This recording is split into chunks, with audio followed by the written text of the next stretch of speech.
It's good to see you, fellow travelers in the land of Middle Earth. Okay, it's not Middle Earth, but Middle English, Anglo-Saxon, Renaissance. I'm Dr. Torquay, and I'm here for just a minute or two to talk to you about how to get through reading difficult texts. These are difficult texts because the language is unfamiliar. The words are not quite the words we're used to, and you look at them the first time, you're like, what? I didn't know I was going to be reading in a foreign language. But you are kind of reading in a foreign language. It's the roots of our contemporary language, but a lot has changed. So here are 5 tips to help you stick with it. And before I give the 5 tips, here's the big one. This is just for fun. We're trying to get used to it. There's no life or death scenario that's going to make your knowledge of Middle English lyric valuable.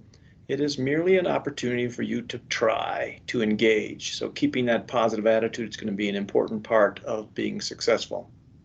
First, push through. If you stop on every word you don't understand, if you look up every word that doesn't make sense, if you say, throw up your arms in despair, this is terrible, I don't understand what's going on, then you won't have as much fun. Just keep reading. Keep moving your finger along the line. Keep making the words go into your brain. It's strange. It's like an ice flow. Once you break off a couple of pieces, it'll all start to break up and it'll start to make sense. And you might even start talking to your friends. So don't give up and don't stop all the time. Just keep pushing through. Get comfortable in that sense of not knowing exactly what's happening. Often we read for meaning and we read pretty intensely, and I'm suggesting in this case you read a little bit more relaxed. Let the meaning build up and come to you from other directions, in addition to the language that you're seeing on the page.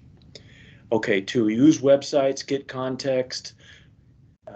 Google, what's the story? Or can I have a modern translation of? Or what's the background information necessary to understand? Reading about what you're going to read will give you a lot of information that will help you know who the main characters are, what the plot is.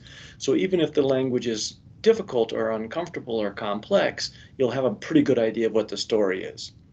Can't avoid the language. That's what we're reading in. It's an original language, but you can still match the language with the story and have a more fun time reading. Listen to others read. Almost every work in our text that we're going to approach has multiple people who know the language and have the phonetics down who will read it to you. Just have to Google them. Just find them online. Listen to somebody else and follow along with your own eyeballs on the own words as you're moving through the text. Read yourself aloud. It's going to sound perhaps at first like you're making gibberish noises. That's okay. You have to let that embarrassment go and just speak the words out loud. You don't have to do it for the entire document, but you might want to, but do it for good sections of it. Just the speaking of it, the vocalization of it, the using your lips and tongue and teeth to make sounds will help meaning emerge. And then again, come to it with a growth mindset. Have a sense that this is playful, this is fun. It's not, I mean, it's serious, I guess, but it's not serious in the sense that if you don't get it, something bad's going to happen. Your goal is to kind of get it, but it's also to get the sense of it, the feel of it, the flavor of it. And you will do that if you listen to others speak it yourself, keep pushing through, and come to it with a great mindset. Okay, for example, I'm going to share something with you very quickly. We're almost done. Let's say you're just hanging out and you come across a song and it's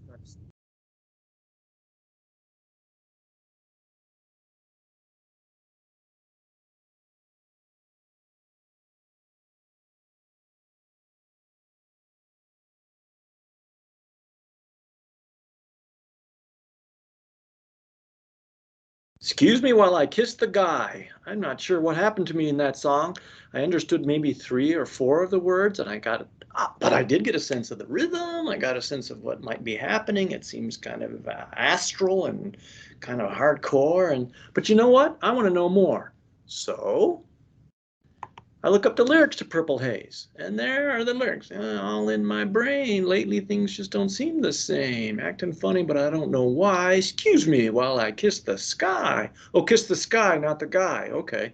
And the lyrics go on, but I want to know more about it. So I went to an AI generator, generative AI, and I asked, what's the story behind Jimi Hendrix's song Purple Haze? And boom, within 5 seconds, up pops this interesting information about he says he had a dream, maybe it's a love song, he was experimenting with his guitar, there are some of the issues, and then there's interpretations. I'm starting to know more about this song. When I go back and listen to it again, it's going to make a lot more sense to me, and I'm going to be interested in it and have that smile on my face because I've done that. You can do the same thing with the books and stories and poems and plays that we'll be looking at. So here's the beginning of the Canterbury Tales general prologue, and we have a gentleman read to us.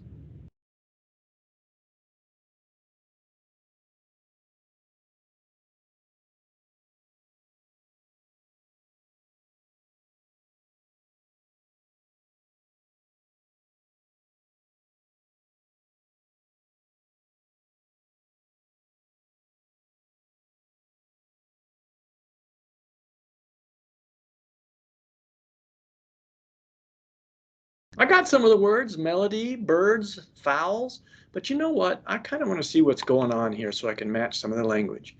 So I went back to Bard, google.bard. It's like ChatGPT, only I like it a little bit better.